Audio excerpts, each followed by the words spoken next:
Nice to meet you. The pleasure is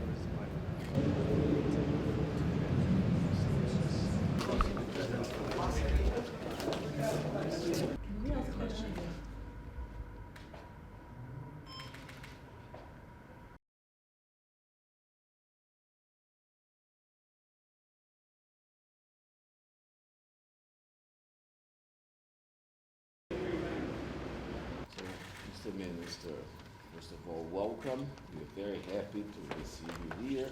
Thank you for your visit, and thank you very much for this occasion, for these consultations and this exchange of views and discussions on our relations and also on regional issues, both here in our continent and also in your continent, in your part of the world. We are very happy with this occasion. We think it's the right time for that. We have during this first 2 years of the third mandate of President Lula good contacts, political consultations, the visit of the Vice Minister, and it's wonderful to have you here now to make a projection of our relations for the years ahead of us. So it's a great pleasure. Thank you so very much. And we have a very good agenda that we'll be able to discuss and see what we can do to have even a more intense and bigger relation in terms of trade, investment, business, but also political positions, and also I would like to register and to thank Armenia for the big contribution to our society with a large number of Brazilians of Armenian descent, and as I was just telling the minister that we have at least 10 ambassadors, some retired, but Armenians, from Armenian families. No, almost 10. There are others that are retired and living in Rio and other parts, but I think it's around 10, to my knowledge. And of course, many others in different positions, in different stages of the career. But this said, thank you very much, and thank you for the intense program that you have for your visit, and thank you also for taking your time to go to our diplomatic academy and to talk to our students. Thank you very much. Mr. Minister, dear colleagues, the pleasure is indeed ours. My colleagues, the delegation and me, we are happy to be here. We are happy for this occasion.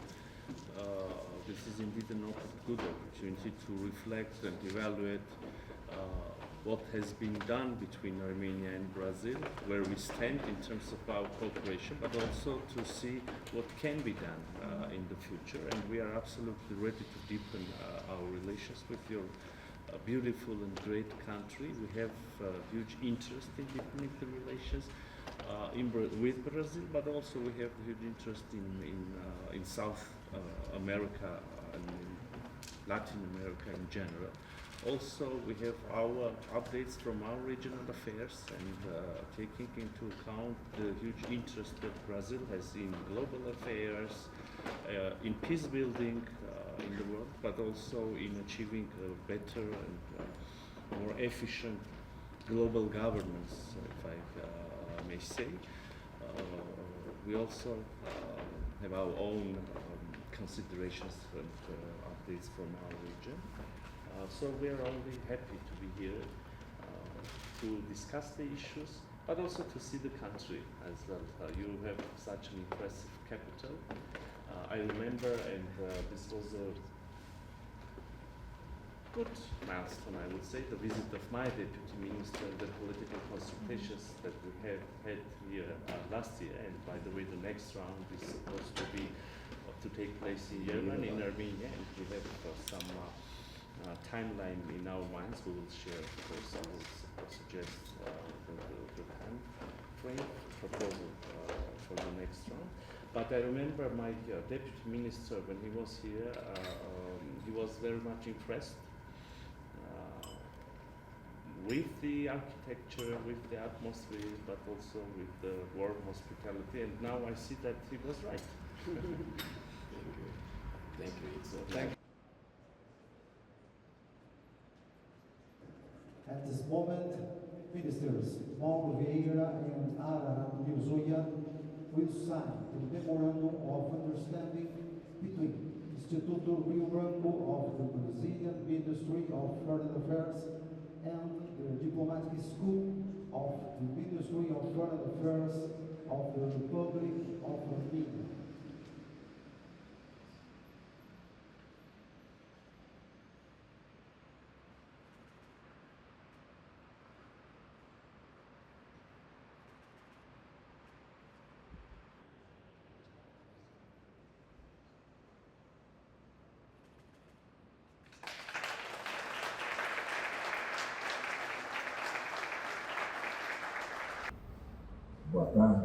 Good afternoon, everyone.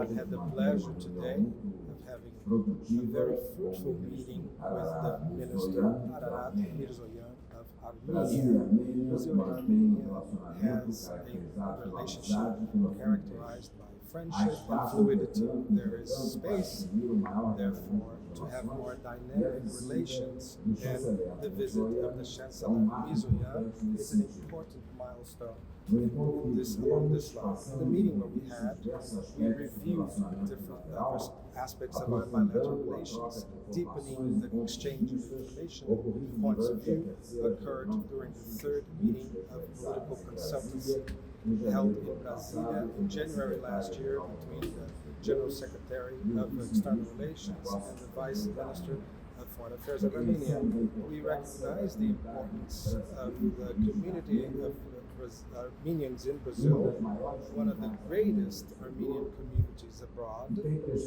has made a significant contribution to the economic development of the country. We've had the satisfaction of signing just now this MOU that renews the cooperation already established between the Rio Branco Institute and the Diplomatic School of the Ministry of Foreign Affairs of Armenia.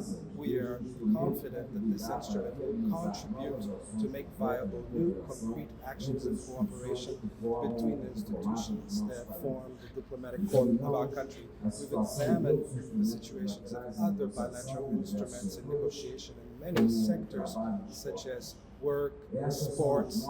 These are the new areas of cooperation that we are confident that can remain to be developed in the following years. In the trade area, we have realized the trade flow has given signs of growth in the last 2 years, having overcome the previous previous the pandemic, the COVID pandemic. We've seen that there's still space for growth, specifically for the diversification of the agenda. Agriculture, housing represent areas, potential areas for expansion. In our discussions about topics of the regional and global agenda, we see with great interest the perspective of the Armenian government about the peace negotiations in the Caucasus. And I talked to Minister Mírzoyani, Brazilian position, according to our diplomatic efforts so that we can reach lasting peace in the region. I expressed our satisfaction of the process of border demarcation between Armenia and Azerbaijan, and the perspective that this process will continue with the same productive spirit.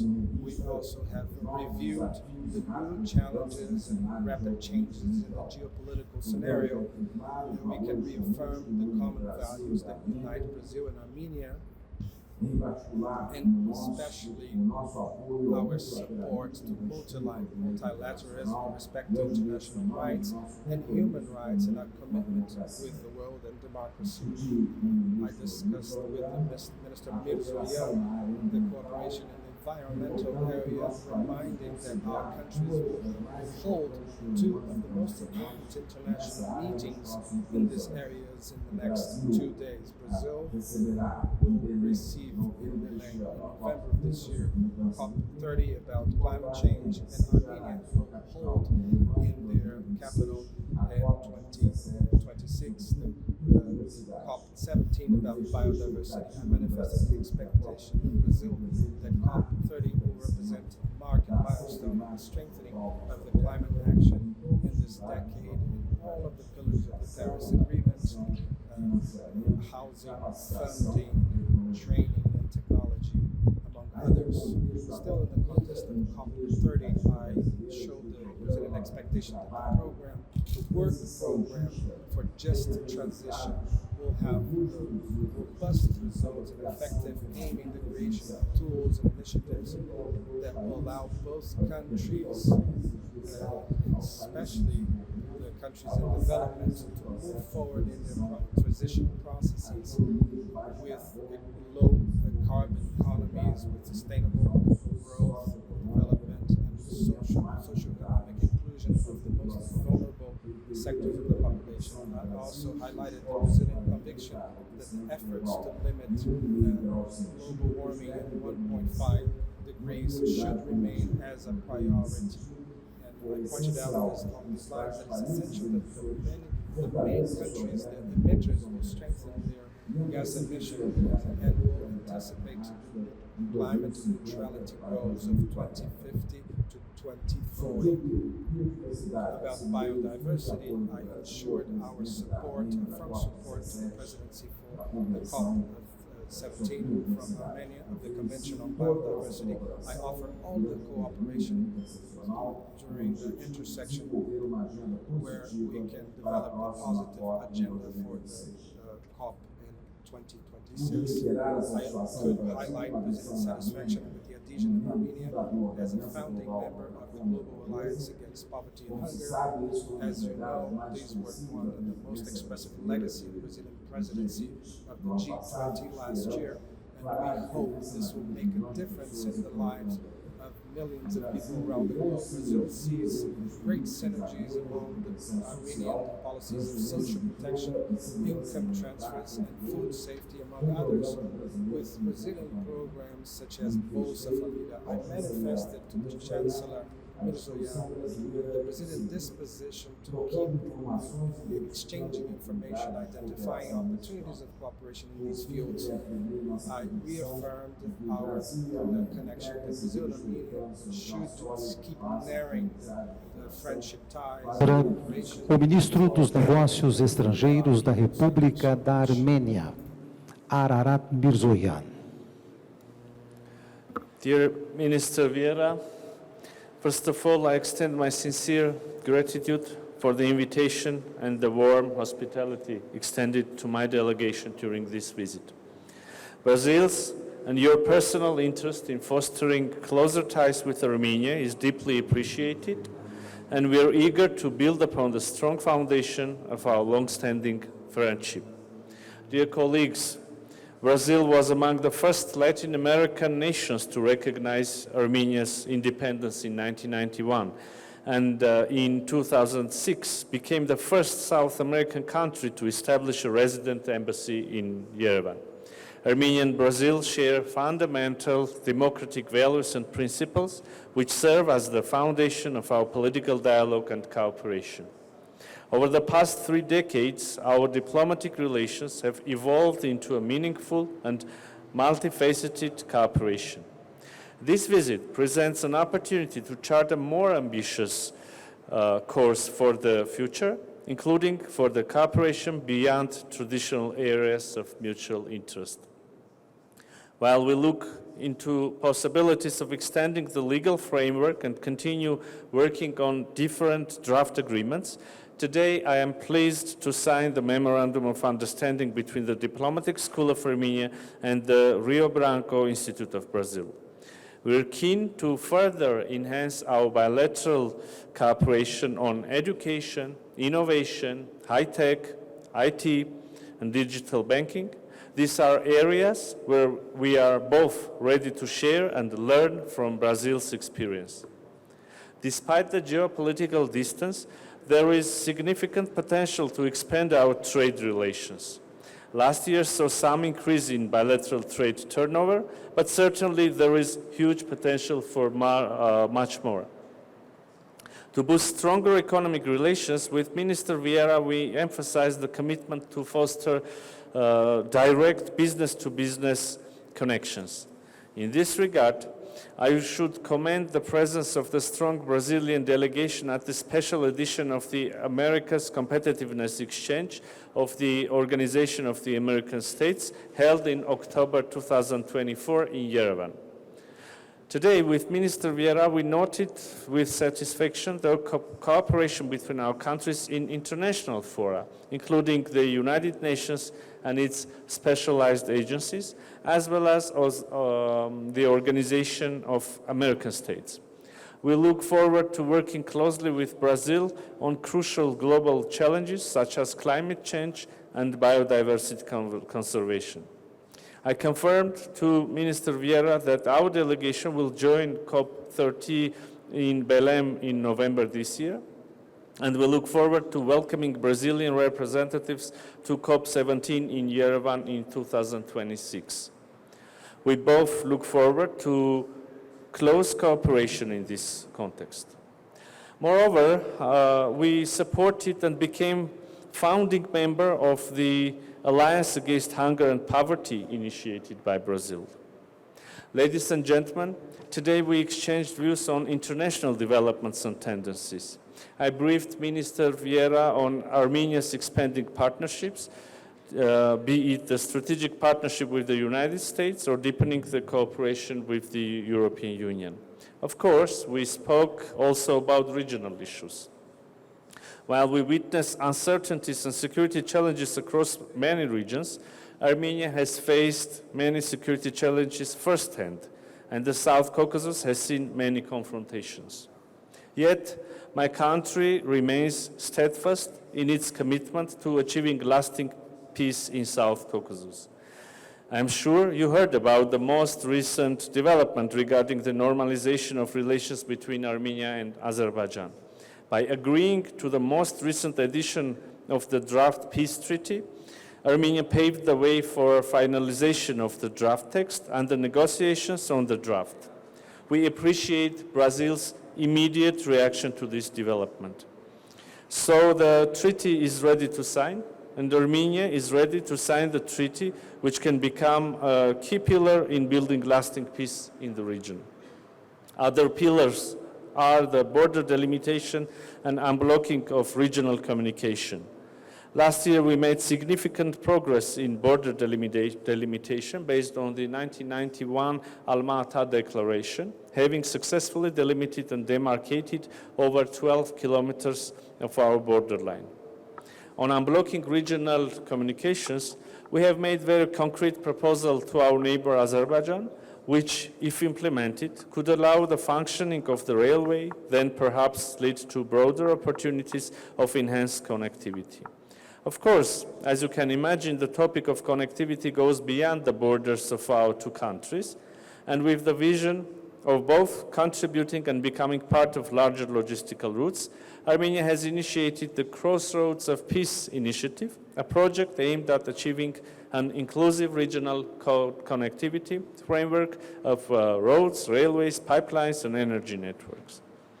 For more predictability and creation of mutual trust, Armenia also put forward constructive initiatives of mutual arms control and verification measures.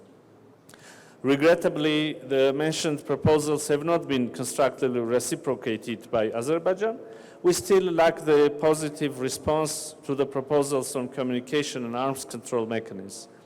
While we have announced the finalization of the draft peace treaty, the past several days saw intensification of the false accusations of ceasefire violations, categorically refuted by the Armenian side.